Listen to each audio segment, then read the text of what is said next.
everyone, and welcome to the second video for week 7 of our legal ethics course. This week we're looking at the concept of conflict of interest.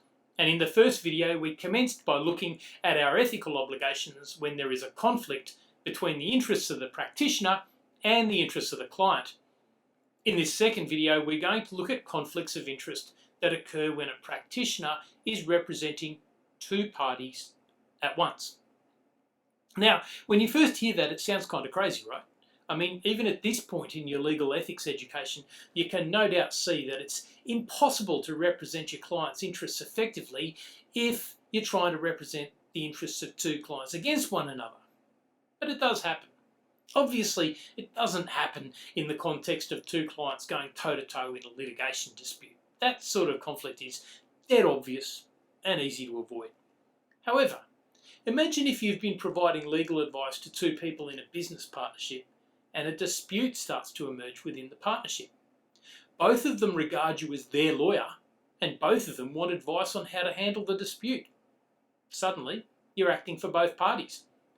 Or let's imagine that a purchaser takes action under the Australian consumer law against the store that supplied a product and also the sales agent who talked her into that product. The store engages you to act on behalf of both the store and the agent. But then a few months into the dispute, it emerges that the salesperson went well outside their authority when talking to the client. Suddenly, the store and the salesperson are involved in a dispute, and you represent both. Finally, imagine you're a solicitor in a small town with a few or even just one law firm. And there's a house conveyance of a house in town. Both the buyer and the seller are also in town. Everyone's happy with the deal. Everyone's on the same level. Makes sense to just get the transaction done. So you can see there really are situations where a solicitor might find themselves representing more than one party in a dispute. The rules for this situation are set out in Rule 11 of the Australian Solicitors Conduct Rules. The basic rule is that you must avoid conflicts between two or more current clients. Obviously, the easiest way to do this is to only act for one party.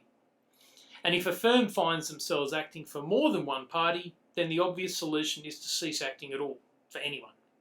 However, it's not actually forbidden to act for more than one party. The first step is always to think about the duty to advance the interests of the client. Are you going to be able to advance the interests of your client if you're also representing another client? Sometimes, such as the house conveyance, the answer will be yes, absolutely. Provided the parties are on the same page, there's no problem.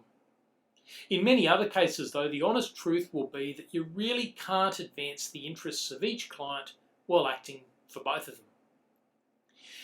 If you're convinced that you can represent the interests of both parties, the next thing to think about is our topic from last week, confidentiality.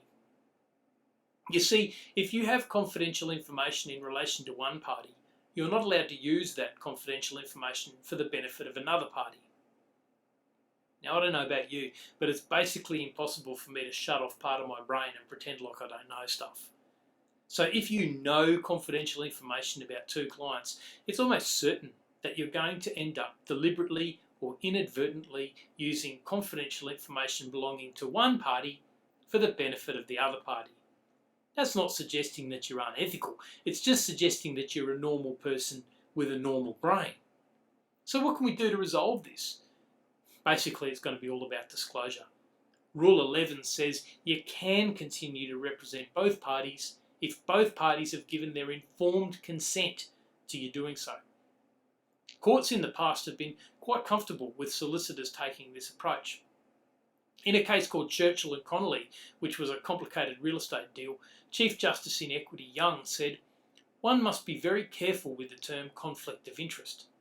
There are many conflicts of interest that turn up in everyday life and in commercial life, and if everyone realises that there is a conflict and takes care, damage flowing from the conflict can be eliminated or minimised.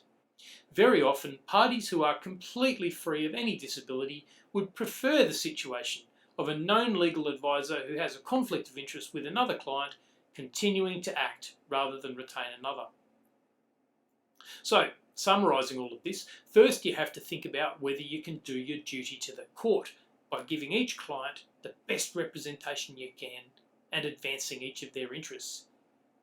If you're convinced that you can, and if the clients both give their informed consent, well then you're free to keep acting. What if they don't though? Well, the solicitor's conduct rules seem to suggest that the firm can continue acting, but only for one of the parties. This is in Rule 11.5.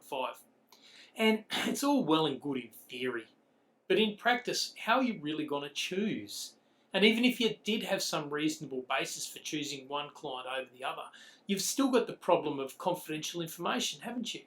You're still in the position where you know information confidential to the client that you've set loose, and you still have an obligation to protect that confidentiality.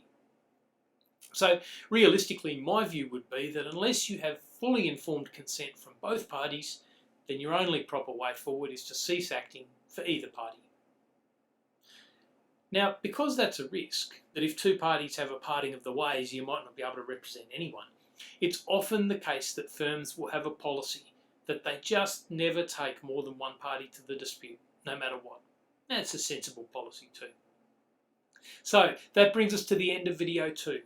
This week, we're looking at the duty to the client to avoid conflicts of interest. We've learned about the duty to avoid conflicts of interest between the lawyer's interests and those of the client. And in this video, we've learned that while there are limited circumstances in which a lawyer might contemplate representing more than one party in a matter, those circumstances really are limited, and the practitioner has to be especially careful to avoid a conflict between the interests of those clients. In the next video, we're going to look at potential conflicts of interest arising when we're engaged to take action against a former client. See you in video 3.